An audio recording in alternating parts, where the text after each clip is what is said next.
Well, first of all, I would like to welcome you all. Can you hear me with the speaker? Yeah. We have a very interesting discussion today. A struggle for heart and minds, combating violent extremism. By a lead presentation by Mohamed, Tozy, who is going to actually speak in French and then have it translated, I think. And then also comments by Fredrika, Ornbrant, and Mostafa, Rezrazi. And Professor Mohamed Tozy comes from science. Now it's my French. I do apologize, but as a German speaker, science, political science. And Ambassador Fredrika Ornbrant, she is the Counterterrorism coordinator at the Swedish Ministry of Foreign Affairs, and of course, unfortunately, a position that has quite had something to do, and not actually too far away from here. So this is, of course, from a Swedish perspective, extremely interesting. And then Professor Mostafa Rezrazi, senior fellow at the Moroccan-based OPC Policy Center. But before I let these three presenters start, I would just like to give the floor to Madam Ambassador Amina Bouayach. It's difficult pronunciation here, but the ambassador of the Kingdom of Morocco here in Sweden, and actually one of a partner we have just started to collaborate with, and we're very much looking forward to future collaboration. And the ambassador has a very strong, actually, track record in human rights, and she's been very active in Morocco for a very long time, and it's a great pleasure for me to have this opportunity to work together with you on these issues. So, Madam Ambassador. Thank you, Niklas. Good evening. Masal khair. Then allow me, first of all, to welcome Your Excellency, ladies and gentlemen, to our seminar about combating violent extremism. I would also like to thank our partner, ISDP, for organizing this forum between Morocco and Sweden on a question of the utmost importance, which not only concerns security, but also the right of life, freedom, and diversity. Today, as our moderator said, is the opportunity to exchange on both Moroccan and approaches for combating the plague of violent extremism. As you know, Morocco was a victim to several attacks, terror, in 1994, 2003, 2007, and 2011.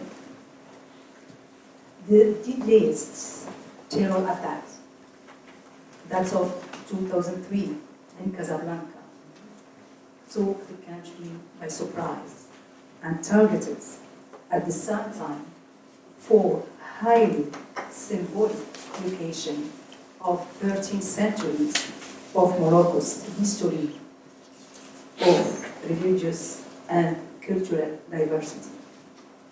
The 2003 attack was seen by many as reprimand against Morocco for being one of the first Muslim countries condemned 9/11.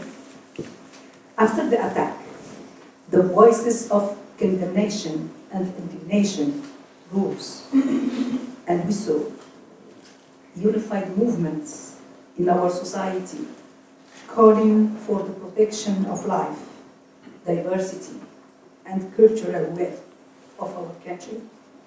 By most especially, we saw the formation of unified front to resist any attempt of extremism. The response of Moroccan society was indeed clear.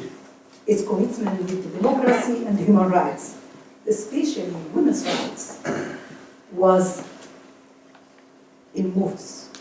For example, the reform of the family code adopted months after the Casablanca attack. They, after decades of hard work, Moroccan women say in matters concerning them. As of security, Morocco decided to strengthen its legislation against terror. And after the attack to 2007 and 2011, to set up a global strategy for preventing and combating terrorism and rehabilitating the extremist members, namely ideological rehabilitation, but also socioeconomic, educational, and political. Speaking of political, the adoption by referendum of the 2011 Constitution re-insisted on Morocco's commitment for democracy and human rights. Indeed, the Constitution specifies the Moroccan Islam is moderate, tolerant, open, that the principle of no discrimination is the founding principle of our society, and that, most notably, freedom of thought is guaranteed. The creation of any party, political party, based on religion, ethnicity, or region is prohibited. Rule of law was also fortified and presented as the basis of political system. This applies, of course, of armed counter-terrorist operation as well. The roots, causes, and manifestations of terrorism are surely numerous and complex, but the Moroccan experience has shown us the importance of an anticipative and multidimensional approach.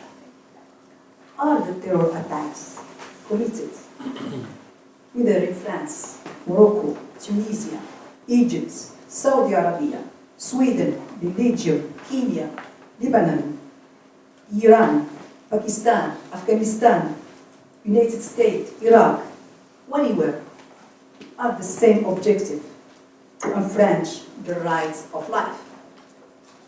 Terrorism is not the issue of individual societies, but a threat we all share. The globalization of terrorism and the interconnection with the world conflicts dictates upon us the necessity to present from at the international level as well to protect the right of life.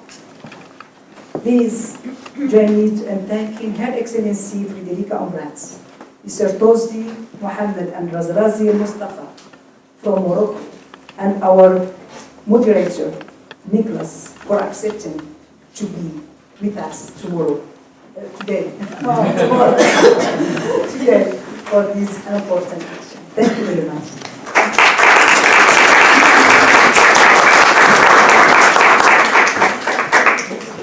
Thank you, Ambassador. I think the Ambassador expressed it very elegantly. What kind of problem we're looking forward to. This is, of course, a growing concern. This is whole societies that are affected, and of course we need solutions that is really engaging the whole societies.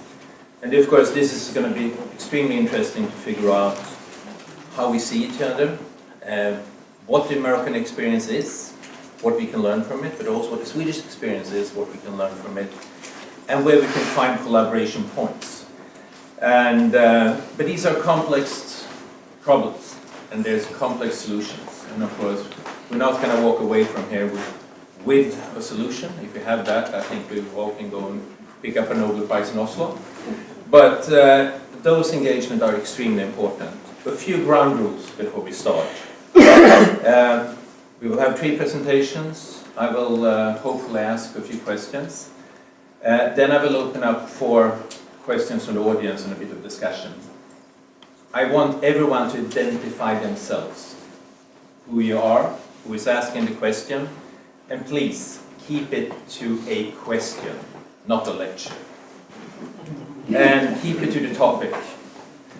So if you don't, I will quickly inform you to formulate it into question and come back and raise your hand again. But now the reason we came, there's 3 speakers. So I would like Mohamed Tozy to start with his presentation. Sir, the floor is yours. Okay, thank you. Excuse me, my English is very easy for me to speak in English. But I speak in French because I work in French. I think in French. I dream in French.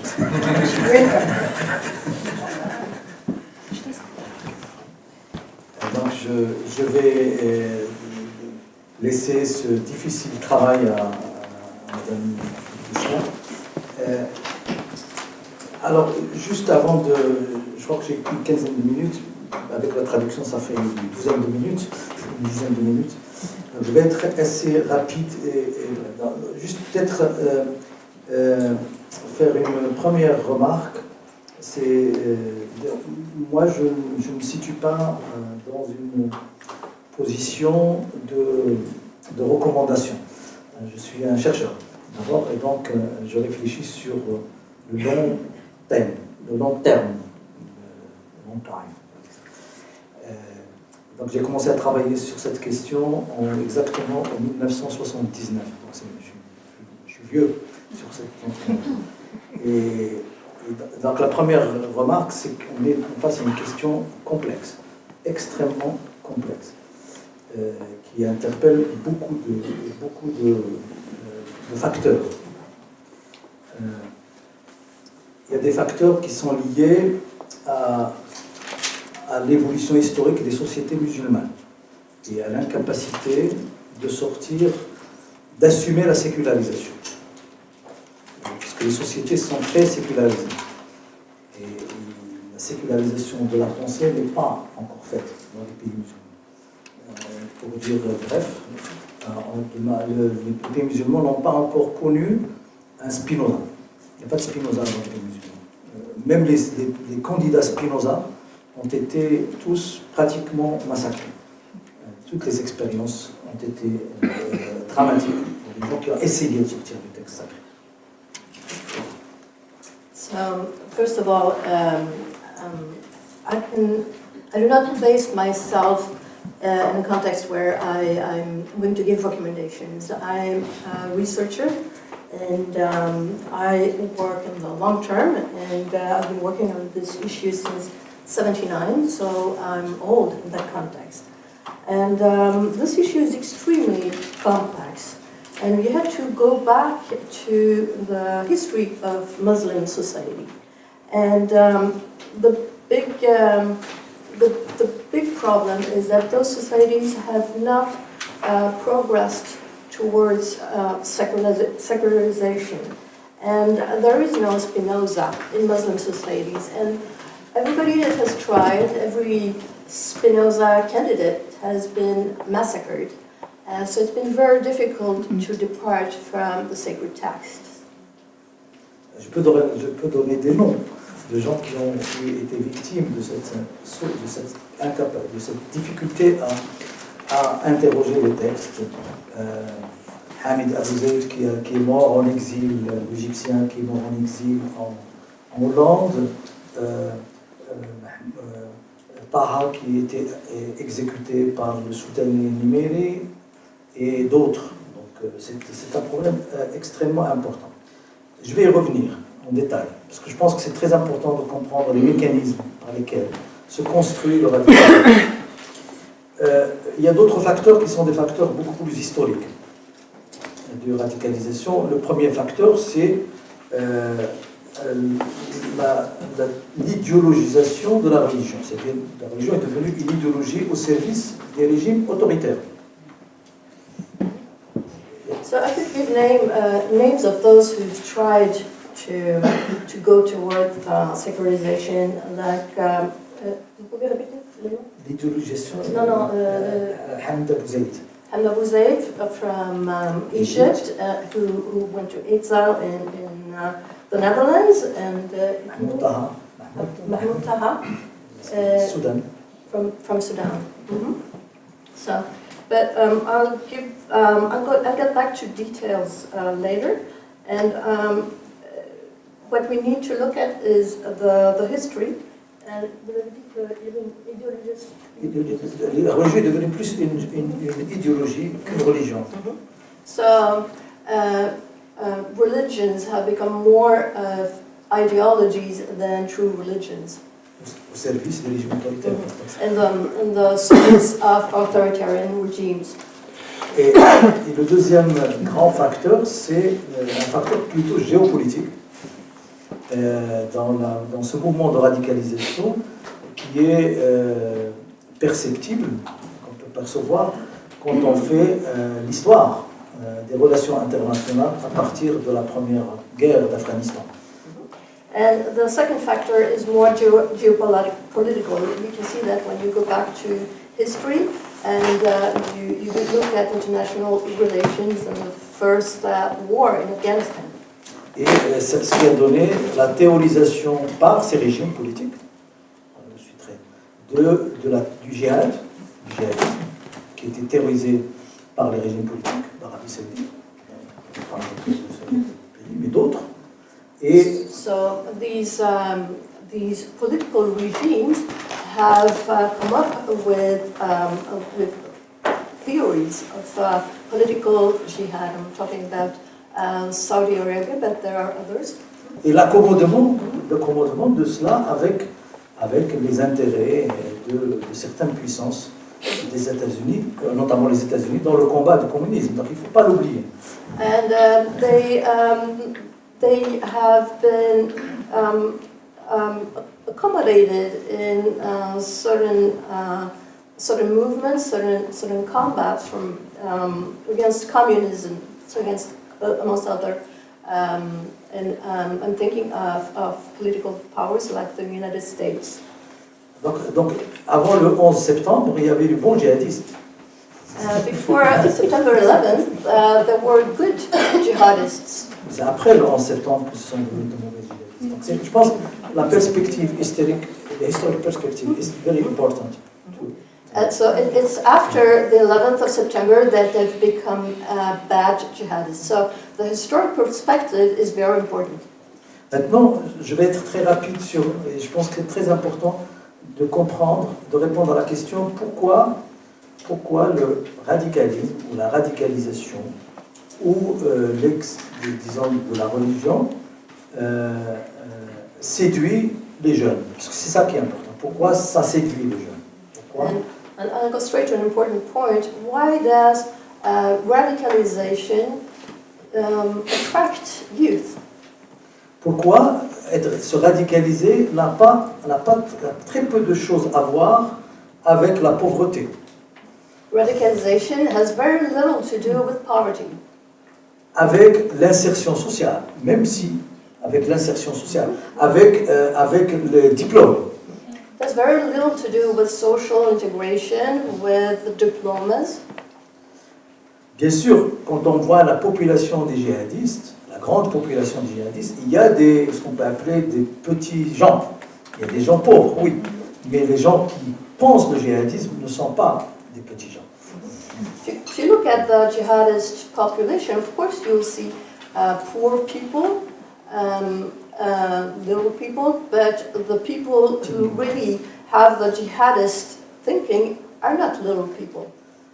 Bon, alors, la réponse, je m'excuse d'être technique, d'essayer de déconstruire. La réponse est plutôt une réponse qui est au niveau de ce qu'on peut appeler la convergence des structures de pensée du djihadisme qui sont construites sur le salafisme, donc c'est des mots plutôt techniques, on peut expliquer si vous voulez, et des structures de pensée positivistes et modernes. C'est très paradoxal. Je vais expliquer. So I'm sorry for being a bit technical and for trying to deconstruct, but there's a convergence of jihadism, which is in turn based on Salafism. It's a bit complicated, I could explain. And so the convergence of this and positivism and modernity. So it's very paradoxical and complex. C'est paradoxal, mais je vais expliquer pourquoi. Alors, quelles sont les caractéristiques du salafisme comme mode de pensée? Pas comme idéologie, pas comme pratique, pas comme costume, comme mode de pensée. So what are the characteristics of Salafism as a way of thinking, not as a way of life or a philosophy? Donc, le salafisme a un rapport au texte qui est un rapport au texte littéral. Il y a le texte, on l'aborde comme étant la seule expression du sens. Il y a un seul, le texte ne porte qu'un seul sens. For Salafists, there is only one signification, one meaning to the scriptures, and it's the literal meaning. Le texte n'a pas de contexte. And those scriptures have no context, N'a pas d'histoire. no history, N'a pas de culture. no culture. Le texte, c'est des règles. So scriptures are rules, Le texte n'a pas de spiritualité. and they have no spirituality. Le texte, c'est des règles et des pratiques réglées. So scriptures are rules and regulated practices. Le raisonnement sur le texte est un raisonnement binaire. And the reasoning on this text, on those scriptures, is binary. Oui, non, 0, 1, halal, haram, vrai, faux. So yes, no, 0, 1, true, wrong, halal, haram. Il n'y a pas d'islam national. Il n'y a pas d'islam historique. Il y a un islam qui est abstrait. So there is no national Islam, no Islam rooted in history. There's only one Islam that is abstract. Alors, l'outil philosophique qui est resté dans cette tradition salafiste, il y a un seul outil philosophique qui est resté, c'est la logique. And in the Salafist tradition, there's only one philosophical truth that remains, and it's logic. Logique formelle. Formal logic. Donc, ce qui donne aussi, la religion, c'est des formes. C'est pas un contenu, c'est d'abord une forme. So in consequence, religion has become forms and not a content. Alors, quand on prend ces caractéristiques de la structure de pensée salafiste, et on dit quelles sont les caractéristiques de la structure de pensée positiviste. Je vous renvoie, que ce soit on prend Auguste Kant, ou qu'on prend Kelsen, ou qu'on prend n'importe quel positiviste, le positivisme moderne qui a construit la modernité. Kant, ou Kelsen, pour le droit. If you look at the characteristics of Salafist thinking, you can compare that with the structures of positivism, with Kant or Kelsen or whoever has built the positivist thinking. Là aussi, la réflexion est toujours sur ce qu'il y a, pas ce qui devrait être, ou sur, il n'y a pas de métaphysique, il n'y a aucune dimension métaphysique. Here again, the reflection is only on what is, not what should be. There is no metaphysical dimension. Donc cette relation, ce qu'on appelle en français homothétie, donc cette congruence entre deux structures de pensée. So this congruence between two ways of thinking facilite ce qu'on appelle le phénomène, tous les phénomènes de basculement. De basculement. They facilitate all these phenomena of shifts. Essentiellement des cadres formés à l'ingénierie. Des ingénieurs du monde arabe. And we see mainly engineers from the Arab world who fall for, or the Islamic world. Or the Islamic world who actually fall for those kinds of thinking. Il ne faut pas oublier que l'assassin de Saddam Hussein dans les années 80 est un ingénieur, que l'adjoint de Ben Laden est un ingénieur, que le théoricien du djihadisme, Azzam, est un ingénieur. Let's not forget that, Ben Laden lui-même est un ingénieur. that Bin Laden himself is an engineer. Azzam, c'est le théoricien du djihadisme. Azzam, c'est un Palestinien. Qui a assassiné? Non, qui a été tué aussi. Là, celui qui a tué le Saddam Hussein, qui a tué Sadat en 86, c'est un ingénieur. The person who killed Sadat in 86 was an engineer. Non, c'est pas pour dire que les ingénieurs sont des terroristes. Non, c'est pas ça. C'est que c'est quand on s'intéresse au mode de formation des ingénieurs dans les pays musulmans, globalement, que ce soit au Pakistan ou au Maroc, pour des raisons très politiques. Pour des raisons très politiques, les formations techniques ont été totalement déconnectées des formations en sciences humaines. I'm not saying that all engineers are terrorists, no, but globally, if you look at the education systems in Pakistan or Morocco, you see that for very political reasons, hard sciences have been disconnected from soft sciences. Quand le président égyptien Gamal Abdel Nasser a fait la réforme de l'université Al-Azhar dans les fin des années 50, et qu'il a commencé, Al-Azhar a commencé à former des oulémas, des clercs, des théologiens ingénieurs, des théologiens médecins, des théologiens mécaniciens. C'était déjà la création de cette structure de pensée, j'allais dire salafiste, totalement intégrée.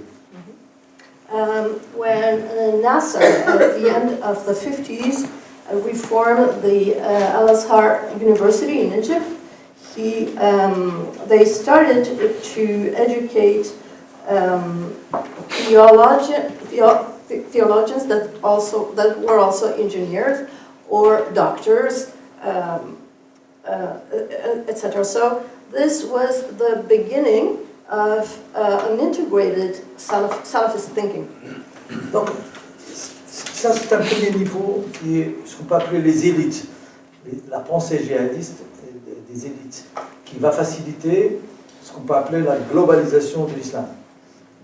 Donc l'islam n'est plus lié à un espace, il est devenu globalisé du fait qu'il est devenu le même islam partout, que ce soit en Suède, en Norvège, aux États-Unis, ou en France, au Maroc.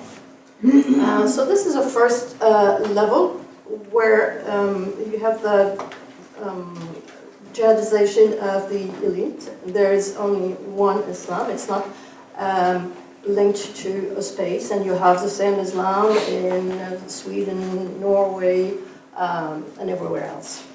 Le deuxième niveau, pour expliquer la diffusion de cette façon de penser l'islam dans la société. Comment cette pensée, donc, qui est dans la structure mentale, va se diffuser dans la société. Et là, l'explication renvoie à un vieux travail qui a été fait par Max Weber à la fin du 19e siècle, concernant là, pas les musulmans, mais les catholiques, c'est-à-dire sur la naissance de l'intégrisme catholique à la fin du 19e siècle. And the second level is to try to explain how this mental structure has been disseminated all over the world. To do that, I tried to go back to work made by Max Weber at the end of the 19th century, and it concerns Catholic integrism. Alors, Weber parle d'un concept qui intitule le puritanisme des autodidactes. And Weber talks about a concept called the puritanism of the self-educated. Alors, c'est quoi? Il explique que l'accès au texte par la maîtrise de l'écriture et la lecture. So what he's saying is that access to text through the command of reading and writing. Donc, sans l'intermédiation des clergés, without the clergy as middlemen. Et cet accès, la diffusion de cet accès et sa démocratisation par l'école, la diffusion et la démocratisation de l'accès par l'école. So the dissemination and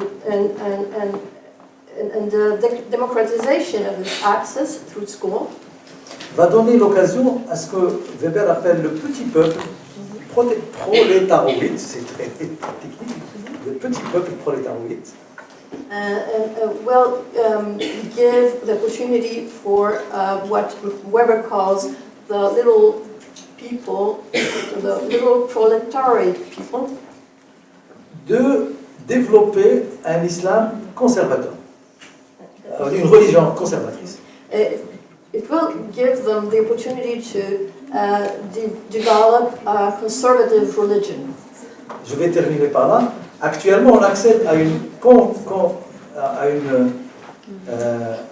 convergence de ces deux niveaux. D'un islam, j'allais dire, qui se modernise en se radicalisant dans sa façon de concevoir le texte, et d'un conservatisme social diffusé par l'école.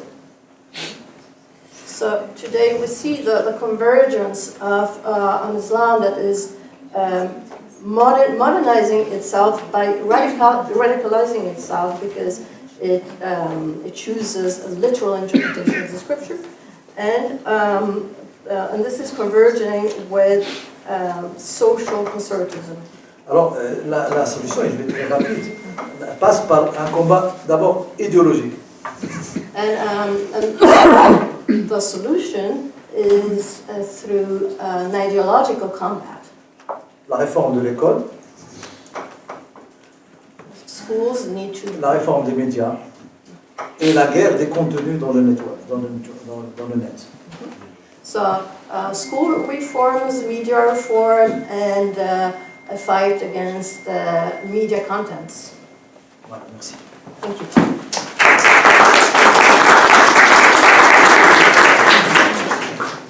I think that was a very interesting start, and I think that leaves much discussion. Now we have Ambassador Fredrika Ornbrant, who's gonna take the next presentation. So the floor is yours. I need, do you hear me, or should I ask for a microphone? I'm fine. Okay, good.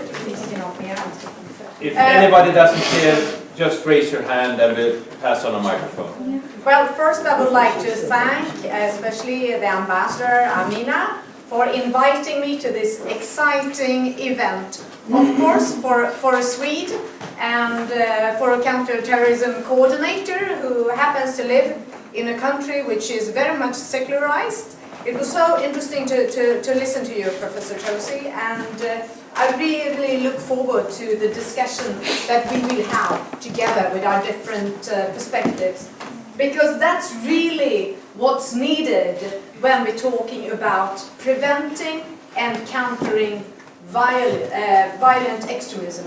We need to work together to learn from each other.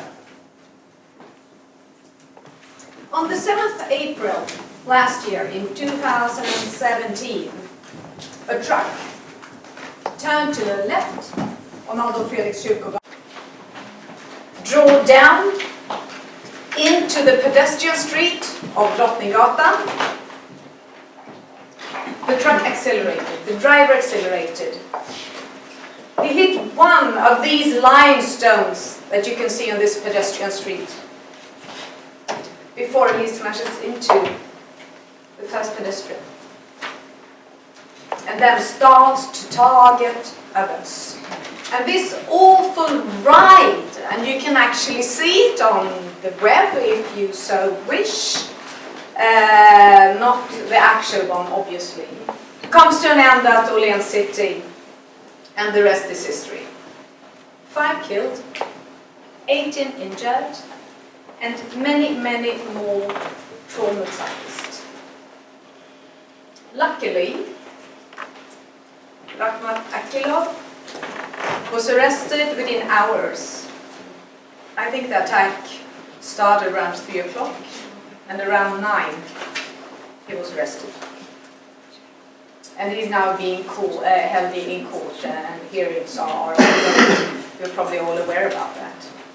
And this is unfortunately the first successful terrorist attack that Sweden has experienced, especially in regard to violent, what we believe is likely anyway, because the hearings are still ongoing. I shouldn't say anything definite, but likely related to violent Islamic extremism.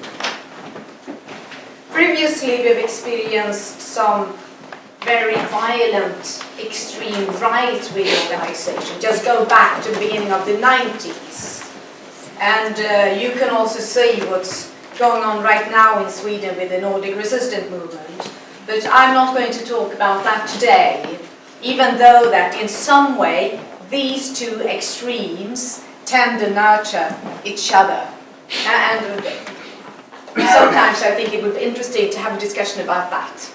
How the extreme right manages to pinpoint or highlight some deviances within Islam, maybe, or Islamic extremism, which tend or can radicalize, especially young people.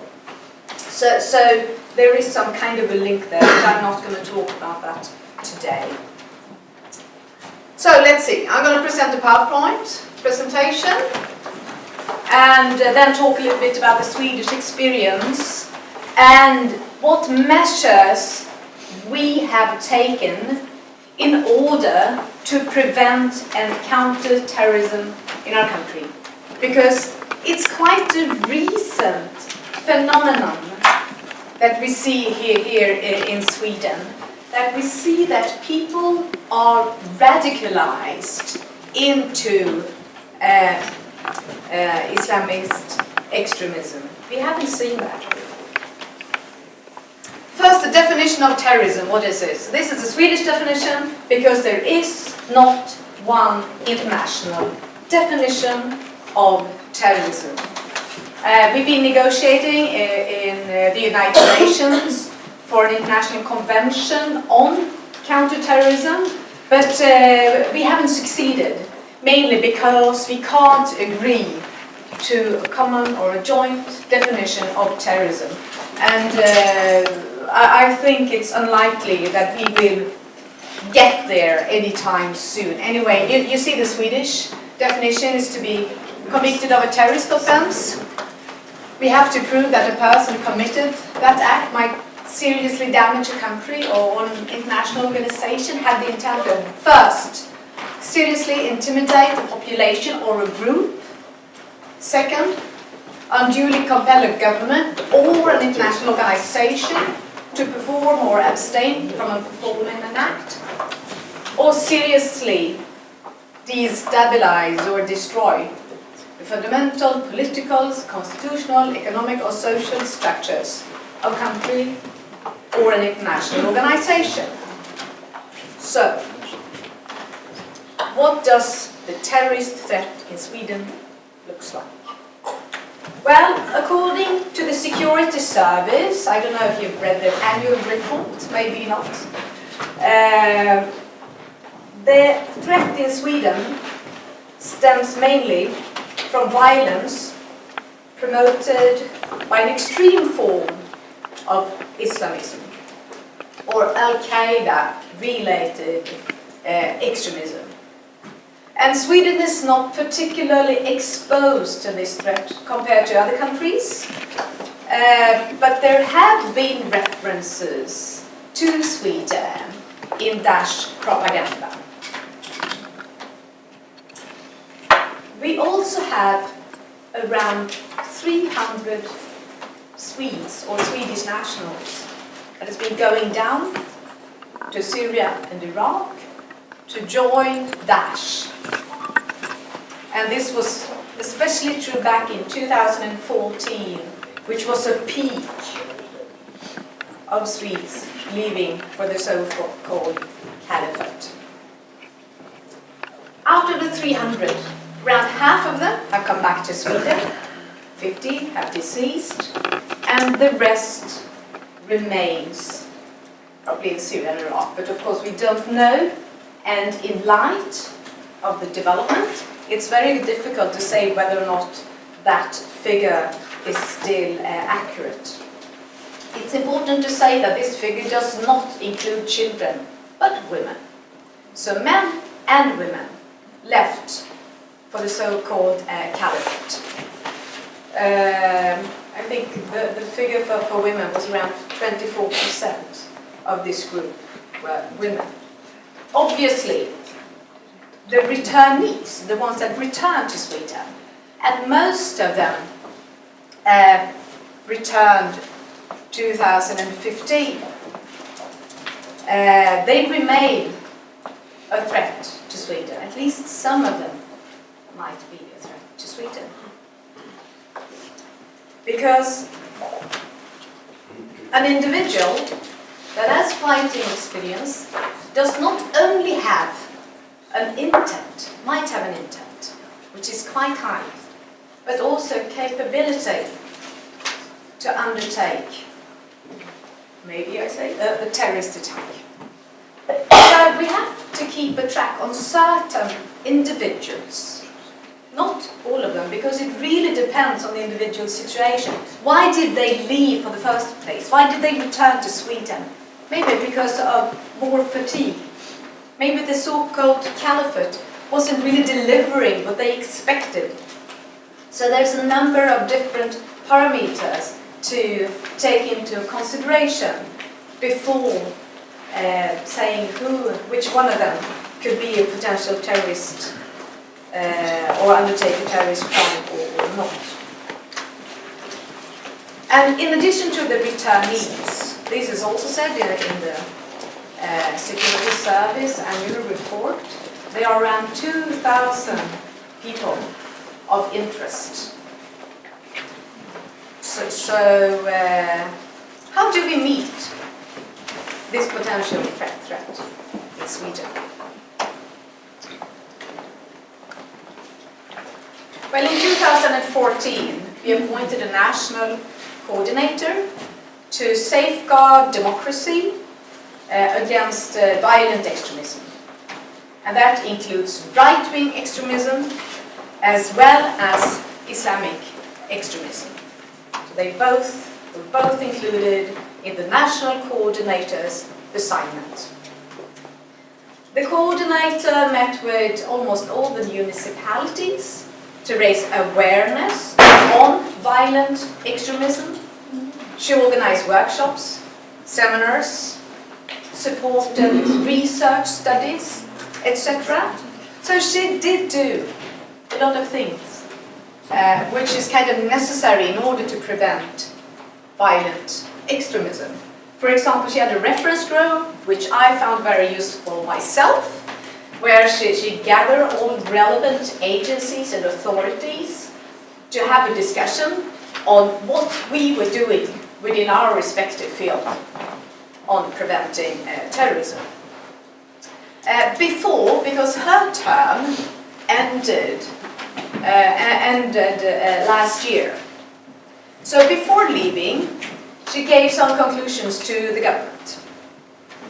And what did she see? And what did she want the government to do? Well, first, she saw that it was a need for interdisciplinary collaboration among agencies. She also wanted us to look at the long-term development. As you mentioned, Mr. Professor, that you are having a look at the long-term development, and so do we need to do. And she also saw there was a lack for support to professionals on the local level. So that were her 3 suggestions, what she thought the government should do. Started 1st of January this year was the center for the prevention of violent extremism. The center is new.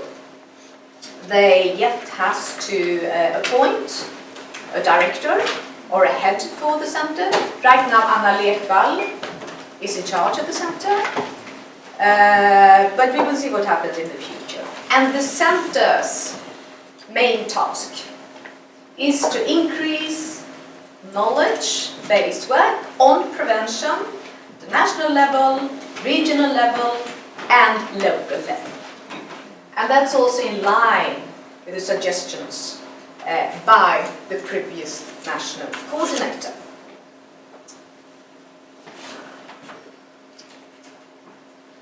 So, what have we been doing apart from that? Well, first, we've issued a number of guidelines and studies. And maybe some of you would say, well, this is very much Swedish. We are producing an online education material, for example, for professionals working with children and violent extremist propaganda. We have provided 2 different, actually, guidelines, and quite new ones from 2018, directed towards social work based on lessons learned in municipalities all over Sweden. We are also doing research because there are some children living in areas where there are tendencies of radicalization, and maybe recruitments have taken place there as well. So there has also been interviews about these children, how they feel and what their experience is by the Children Ombudsman. We have also produced a lot of new legislation. Sometimes you might believe that Sweden hasn't really done that much regarding preventing and countering terrorism, but that's not actually the case. Well, when I see what's coming out from the Ministry of Justice in terms of draft legislation, I mean, it's really a lot. It is really a lot. And here's a few. We have one new legislation that entered into force 1st of January this year, which enables closer interagency cooperation between the security service, the Swedish Armed Force and the National Defense Radio. The Swedish Migration Agency and the security service have strengthened their information sharing, which is absolutely key in terms of migration flows. We have increased penalties on unauthorized handling of explosives and gun crimes. And we have also implemented the 4th Money Laundering Directive. And we've also issued other terrorist financing measures and money laundering measures quite recently. Inquiries, that's also very typical. Swedish. We have finalized a few inquiries, are still awaiting legislation, but there are also some new inquiries underway. For example, well, here you can see them. I see the time is running out, so maybe I should just let you read. In December 2017, an expert inquiry proposed criminal liability for the participation in or support to terrorist organizations. I know that Norway has a similar legislation to this one, and we will see what happens. I don't know exactly when a draft proposition might be tabled. There was also another inquiry presented in November 2017 on how to reduce the number of individuals whose identity cannot be verified, because that's also important. And I have to stress that this is just the most recent legislation. I mean, we had really a major and important back 1st of April 2016, when we criminalized terrorist trips, or at least had more strict legislation, also criminalized terrorist financing. So that legislation was really important to us. We have also another inquiry with the purpose to enhance the Swedish Security Service and the Swedish Police Authority possibilities to receive signals, intelligence analysis. And as you see, we are actually following what the national coordinator recommended us to do. So we have a number of new inquiries underway. Very brief. Cooperation, I spoke about that earlier. And international cooperation, how do we work? We work obviously within the Nordics. We have, for example, been working with a toolkit for teachers, how to teach sensitive topics, which might include religion, because as I said in the beginning, Sweden is a quite secular society, and sometimes we think we don't really know how to handle always the discussions on religion. So this is quite an important toolkit. We're also working through the European Union, the UN, and especially the Security Council, because Sweden is a member of the Security Council, which you might have seen. So I think last year we negotiated 8 or 9 Security Council resolutions related to terrorism. We're also a member of the Global Coalition Against Daesh. I think that coalition wasn't really that highlighted before Akila, but that was one of his reasons to the terrorists, or to undertake the terrorist attack. At the regional level, there are also corporations going on. Here I just wrote down public health is an important matter. Maybe it would be possible to strengthen that regional cooperation. And then of course on the local level, the municipality level. Because in contrast maybe to other countries, we can't decide everything on a national level. Which makes it even more difficult, because the drivers of violent extremism are complex. And then the system in Sweden, where we have independent municipalities, contributes to, of course, adjusting measures to the local context, which is absolutely necessary in order to prevent and counter violent extremism. But at the same time, it's very difficult to say that Sweden is doing X, Y, Z, because it might differ. Schools, social services are, for example, sorting under municipalities, even though we have regulation on the national level, but it's only dealt with on a local level. And then we have the important civil society. Without, we wouldn't be able to cope. Because sometimes when you read with these radicalized individuals, there's a lack of trust vis-à-vis state institutions, and especially the government. I think we've seen that in many cases. And then it might be easier for civil society to intervene, to de-radicalize, and sometimes even to detect radicalization. And also, I think I will stop there because maybe I overrun a little bit on my time. But I really look forward to the discussion that we will have, because I think there are many common denominators, and it's extremely important for us to exchange information on this. Thank you.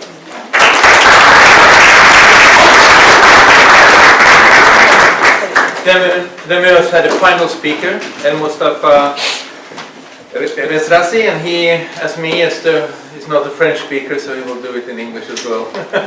So, and then I will open up questions. I think I will minimize my own questions and let the audience ask your questions. Remember, short answers, even shorter questions is a priority. Professor, the floor is yours. So, well, I have the pleasure to be among you. Thank you, Ambassador, Excellencies, ladies and gentlemen. Thank you to be also close to my friend. It's very rare to be together. And, well, I will be somehow, I will be crossing both communications just by some little remarks. And I will be focusing on the contribution of Morocco in prevention and de-radicalization and rehabilitation. Just in terms of concepts, I do make the difference between eradication, which might include tangible, hard, and soft instrument to fight terrorism. But when it comes to prevention and rehabilitation, I guess the process is completely different because it's global, as we have seen in the latest remarks provided by Professor Tozy. It might include even the whole educational dogma or system and religious content, but not only the content, the accessibility to the text, because as mentioned by the Excellency, if there is no trust, whatever job you are doing, you cannot touch the concerned community, mainly your people. So the issue of trust, or what we used to call it, legitimacy of the actors, is very important. So, well, it has to do with prevention process in Morocco. There is three motivations, in fact. There is definitely what has happened in Morocco in 1994, 2003, 2007, and 2011, as mentioned by the Ambassador. Those incidents, terrorist incidents, that hasn't put Morocco in awareness. But also there is Moroccan engagement within the international community, because when we are taking, for instance, the latest reform of penal law, which has upgraded the definition of terrorism, including those who, who glorify terrorist act or who travel to, when there is terrorist operation, it might go from 5 months to 5 years. Those are based on the Security Council 2178 and the recommendation of Memorandum Marrakech. So, if you would like, the international legal instrument also is one of the motivations of Moroccan process. It's not only local or domestic concern. And when it comes, for instance, to rehabilitation, Morocco sticks to the Memorandum of Rome on the radicalization, rehabilitation or the radicalization or disengagement of former jihadists who are in jail. And within this experience, I will just make some remarks because Morocco has launched an experience or a new approach since last year, which has adopted this Memorandum of Rome, but also updated and included new elements. So it wasn't reduced on the reintegration, on religious reintegration, by just providing those former jihadists the correct version or the correct understanding of the religious text, but also it has included some programs associated to socioeconomic background of those prisoners. They provided them training to be able to win their livelihood after they left the prisons, and also some trainings related to human rights and the legal framework. And this was very important because I did have this honor to be a part of this team, and the project was led by the Moroccan delegate of prison and the integration of prisoners. And when we meet those former jihadists, the most, crucial issue is, and the common issue among them all, that they are in jail by injustice and they don't know why they are in jail. So what has happened when you bring them with professionals in law to explain to them that Moroccan involvement, Moroccan courts, Moroccan legal framework has also international engagement, and that's why just because you glorify, you should be getting penalties, was very helpful, at least to reduce what we used to call it in Arabic, al-madlumi. I don't know if you could concept. Injustice. Yeah, injustice feeling. You yeah. feel just. Yeah. So this injustice feeling seems to be a resilient factor against rehabilitation. The second one, of course, psychological, disorder. Definitely, and I do not agree by a lot of work that has been done in Europe in that term, and I will be back to just make some little remarks, because, well, there is a lot of schools. There is Mark Segment from United States, Gerald Post, and there is Netherlands school, French school, and unfortunately, they were most of them, they were politically oriented, even in psychological research. So the other issue, it was, the human rights, and this is something very important, and even, the head of state, the King of Morocco, in different occasions, 2003, 2007, was clear on that.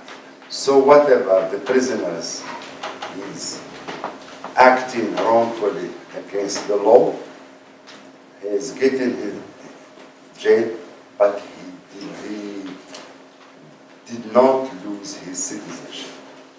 So the principle of dealing with this community as citizens, very important.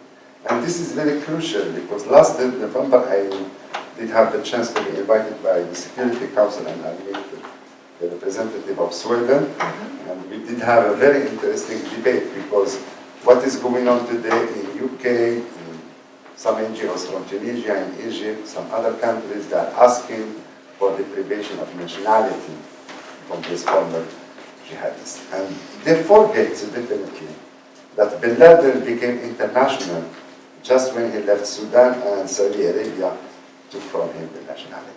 Mohamed Sheikh, when he lost his nationality, he became the right hand of Bin Laden. Zarqawi, the same thing. So if we would like to create another international jihadist movement, we will act with this right-wing mind and deprive the nationality of these jihadists. So the best way is to house them, bring them to justice, then create programs of rehabilitation. And since I did not have the time, just I will show you a 10 minutes program on video. It might speak better than I will do about this experience of the Moroccan rehabilitation program in Terrorism.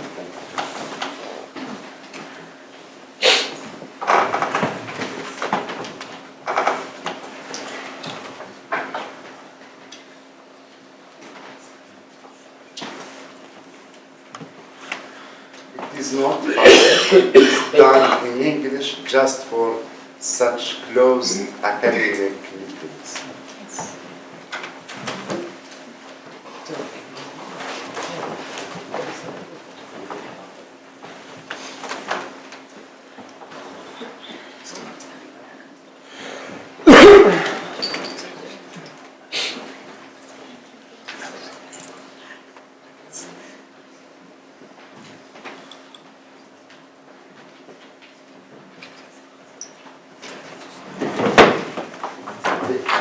With CFC?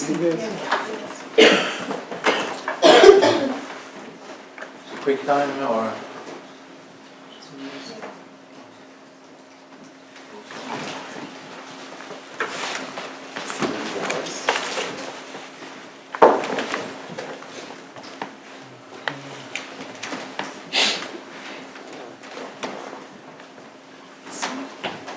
Silent is better.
Okay, we heard that. Yeah, increase it.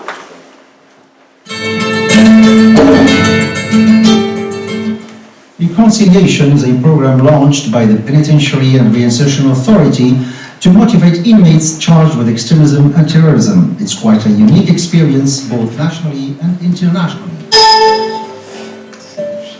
The program is unique because it's different from all the previous ones. It's a multidisciplinary program with multiple objectives.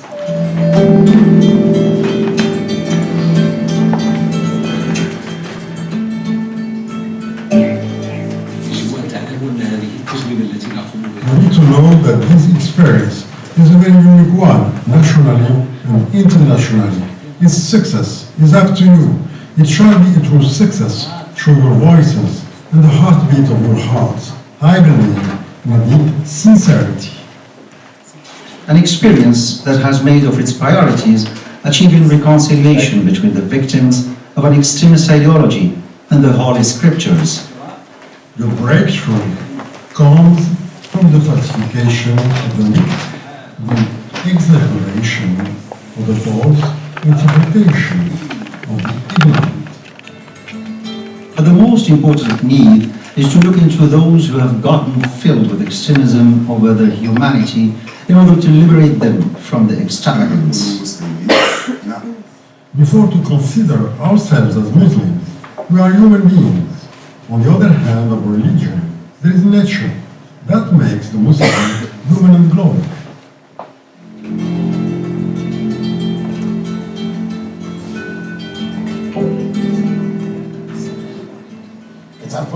You know, in history of Morocco, there was something called the reconciliation. In the 60s and 70s, our country has made a truce with those who are mistaken. Nowadays, those involved in extremism are the ones looking for a truce with society. Between dreams and illusions, young people are attracted under the pretext of the need to implement the law of God, even if they ignore the terms of the legitimate rule that imposes knowledge of the use of the language, knowledge of the reality, and knowledge of the context of the revelation. Because without it, in order to establish the law of God, you need just one component. You need to know the architecture behind it all, or it will be all in vain. limiting the judgment and the establishment of the borders and calling for the application of Sharia leads to an obliterate insight into a deep ignorance of the public's interest. An interest that is achieved by saving the bodies, the religions, the minds, and the reputation of people, in parallel with keeping in mind the whole context. All of those components help to achieve the happiness that every person in the world is trying to get.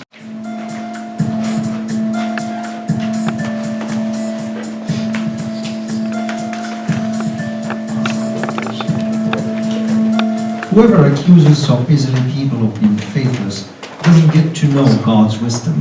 This kind of people don't deserve to be leaders at all. How could the saying be taken out of context and made a dangerous rule, as it claims that accusing people of being faithless has a root from Sharia? How could an average person? Not limited to the literary reading of the Holy Scriptures, it requires instead considering the goal behind it and how good or bad will be the outcome of that fatwa. Every person that wants to get involved in the society needs to understand the general system according to what the society functions. Every person needs help. When a person is poor and marginalized, he becomes an easy target for getting involved in extremism. نحن في رابطة علماء أهل السنة نرسل السلاح إلى سوريا وأقول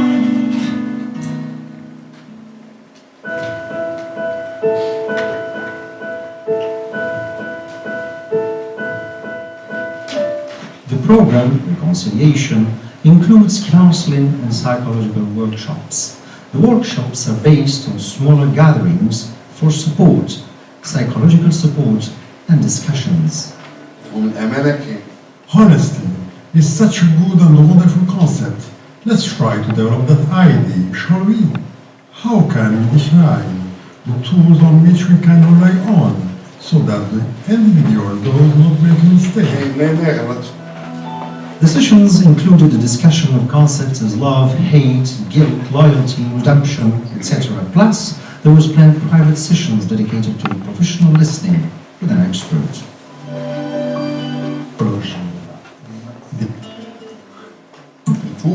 For the sake of a person's redemption, they need to not take it pejoratively and make a truce with themselves. Think that will help them make a truce with the whole society. أو أفراد المجتمع ككل.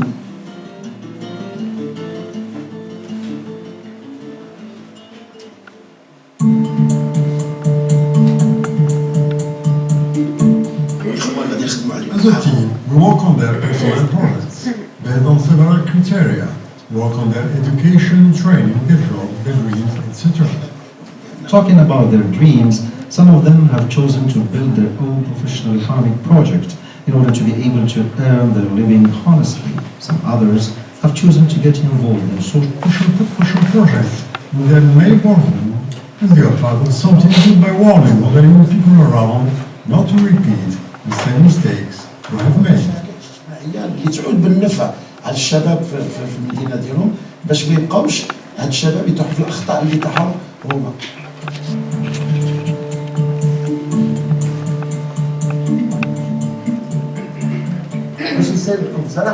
Those projects. The participation of Rezrazi had a special impact in the reconciliation program through many conferences and workshops that he supervised. The first part was dedicated to the history of human rights, both at national and international level. Rezrazi has made clear that the concept of rights has existed in every civilization and religion, although it has not really emerged until the Universal Declaration of Human Rights in December 1948. A public institution that works with the government, but at the same criticizes it. Of 2011, a constitution that is adjusted and harmonized with the international treaties, the international pacts of human rights.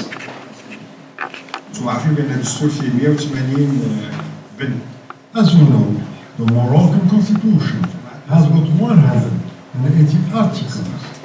In our societies, in other words, nobody takes the time to read it, even though they did not hesitate in sharing their own observations and their own views, which has allowed them to feel more confident and to feel that their redemption is now on the right path.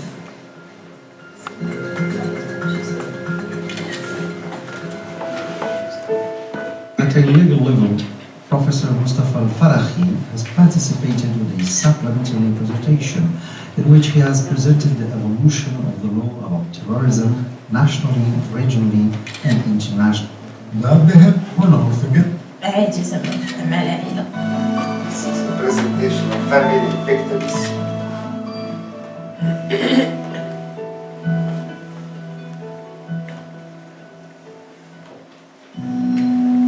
كتكون تصدق عليك في واحد البيت عادي زعما مع العائله في لحظه كيبان لك هي راه احنا عجبنا الحال. In another section, the program has shown them various testimonies by members of the families of the victims. That part was especially tough for the participants. They ended up feeling guilty, desiring most of all to apologize and wishing to start all over again.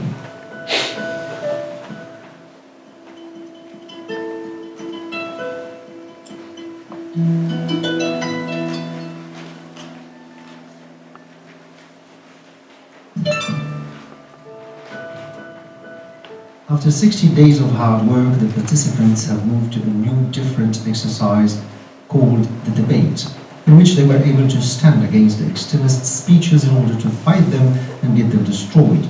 That part was the first sign that the program Reconciliation was a success. أرجو أن تكون هذه التجربة I believe that everyone has felt a huge responsibility and participated positively in the study. Thank you for the question.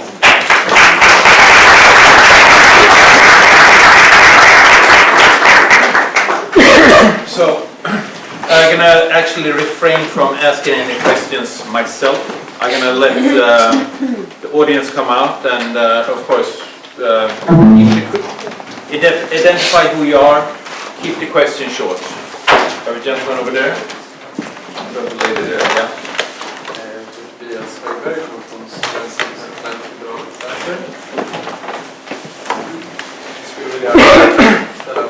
Det är mikrofon på.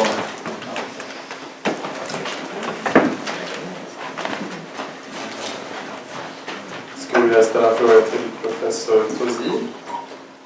Monsieur Tozy, vous voulez préciser, si vous pourriez, comment l'éducation des sciences,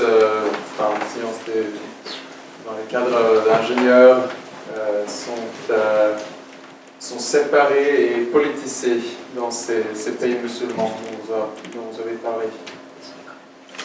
And in English?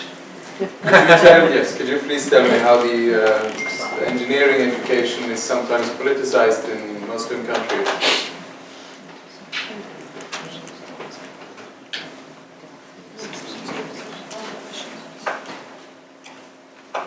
So let's take, we have the lady there, behind there. And yeah, yes, we have present myself then. It's me or? Yes? Yes, yeah. That's you. Yeah, that's the microphone. I don't know. Can you hear me? Yeah, good. I'm Emeritus Professor of Political Science, Inga Brandel. On s'est déjà rencontré, Professor Tozy. Oui. I have a question for you. I suppose I should take it in French. Oui. Alors, j'ai en fait une question pour les deux de vous. C'est extrêmement intéressant. Professor Rezrazi aussi, qu'on s'est déjà rencontré. Your interventions were very interesting as Ambassador Ornbrant, but of course we have many questions. So one first question to the two of you. Morocco has known for the last 2 years very strong social movements of different kinds. Do you think that they have or will have any impact on jihadist leanings among the youth? You got that, or should I take it in French? Good. Deuxième question, Professor Tozy, la réforme de l'école, school reform, what are you suggesting or what are you intending with that? I would stop, Ambassador Ornbrant, just to make balance. Ambassador Ornbrant, we did have a terrorist legislation before these last events.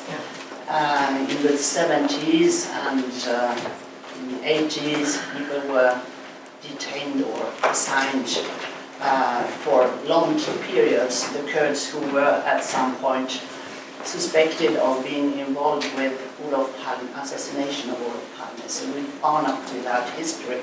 But I would like you also, even if it's not your field, to tell us something about on the ground, what is this online education programs you are talking about? This is a balance with the school reform issue in Morocco. Thank you. And next, one question, because there's a lot of hands and a lot of people will not be able to ask questions. But we will start with 2 questions, and I got 9 hands up already. So let's start with these 2.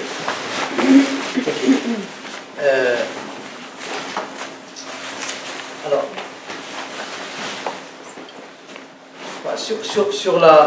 quand je parle de l'école, je parle beaucoup plus des structures de pensée. Maintenant, l'histoire de la formation scientifique dans beaucoup de pays musulmans, je prends le Maroc pour exemple, a mis l'accent essentiellement pour les scientifiques depuis le lycée, essentiellement sur les mathématiques. Et pas toutes les mathématiques. Beaucoup plus. essentiellement sur la logique, et beaucoup moins que sur les, par exemple sur les probabilités. En même temps, à partir de 1972, le Maroc a totalement éliminé de cette formation des formations de philosophie, par exemple, ou d'épistémologie, ou d'histoire des sciences. Ce qui fait que les étudiants arrivent, peuvent faire tout un cursus sans avoir jamais fait d'histoire de façon profonde, ni de philosophie, ni de social science et de sciences sociales. So, when I'm talking to school, I'm talking about the structures of thinking and science education in sciences in many Muslim countries, and I'm taking Morocco as an example, has been focusing mainly on mathematics, and not any mathematics. They've been focusing on logic and much less on probabilities, for example. And since 1972, the curriculum, the science curriculum, has totally eliminated philosophy, epistemology, and history. So you could go through high school without having any knowledge in a deep sense of history, philosophy, and sociology. Alors sur la deuxième question sur les mouvements sociaux, notre collègue, sur les mouvements sociaux, là ce qui est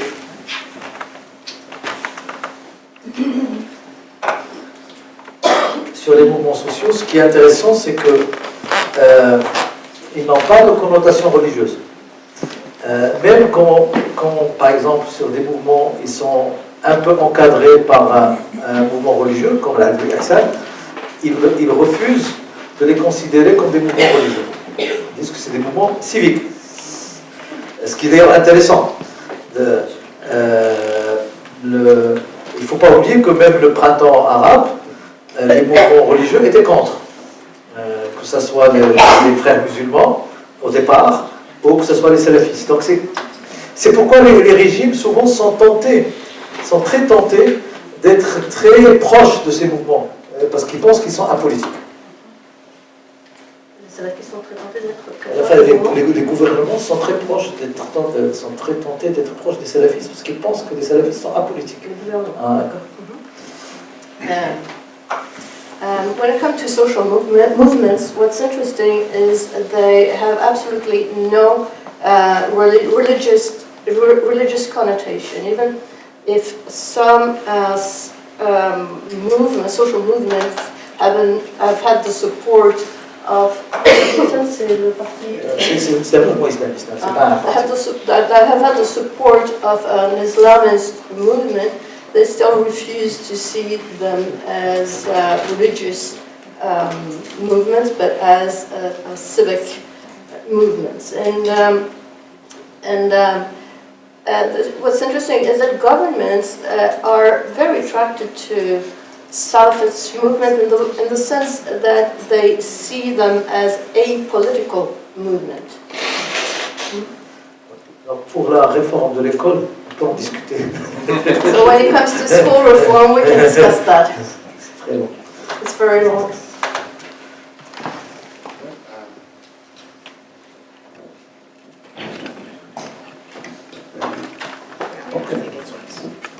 No, just concerning this, potentiality, I guess it doesn't exist for the time being, for two reasons. One was clearly explained by Professor Tozy, but the second also, if you are looking to most of the terrorist incident has happened in Morocco, 94, 2003, 2007, 2011. There is no organization who has adopted any act. And this is the particularity of, most of the incidents that happen, which means, actors, whoever or they are not that linked to use or to mobilize the mass. And this is, thanks to God that we don't have this association, so this dissociation is very helpful. Second, I mean, during the history of Morocco, I'm not a sociologist, so Tozy is better qualified than me to talk about that. Moroccan, I mean, public space has accumulated a very good resilience to deal with protest. And this is also a very good factor for, I mean, political management of stability. Thank you. Okay, well, of course, Inga Brandel, you're absolutely right. Maybe I was quick. You have to go back in history too, but at this time I didn't think it was, I didn't have time enough to go back to make a historical expose, because it's absolutely right. If you go back in history, one could believe that Daesh is the deadliest terrorist organization that we've seen, but that's not the case. They're actually number 4 on the terrorist index list. So you have to go back to the 70s and the 80s, and you find IRA and ETA, and they're more deadly than Daesh. That's absolutely correct. And we did also have a terrorist legislation before 1st of April 2016, but what we had to do at that date was actually to adjust our domestic legislation to what was adopted at the UN Security Council resolution on foreign terrorist fighters. Exactly. So we had to introduce, according, or if we wanted to follow the UN Security Resolution, a stronger legislation on terrorist crime, but also introduce it as a crime, as traveling down as terrorist trips. We didn't have that before. And terrorist finance was a little bit similar. So that's why this date, 1st of April 2016, was so important to Sweden. However, what we're doing right now is to see whether or not it's possible to merge the 3 different laws that we have. We have an inquiry looking at that. I'm not sure exactly when they're going to propose their findings. I think it will be done in 2019, just to get a more coherent framework on our terrorist legislation. So we will see what happens. But of course, one difference compared to the 70s and 80s is the sheer numbers of what's going on in Syria and Iraq. Around 40,000 people, some figure even say 42,000, 44,000 people, have left their home countries to go down to the so-called caliphate and fight or support Daesh. And that's, we haven't seen that before. From around, was it 120, 130 countries, something similar to that. And if you look at the Swedish perspective, some years back there was Swedes going to Somalia to join Al-Shabaab, but the numbers were few. I can't remember, was it 20, 30 people or something like that? We're talking about 300 people. So what's happened? And that's why it's so interesting to listen to the 2 of you. Because you have the experience, and you can guide us on how to think on matters like this. And also as an ambassador highlighted, and several others here, the human rights perspective is absolutely crucial. I mean, you find that in several studies regarding radicalization, and as was mentioned here before, the lack of trust for state institutions.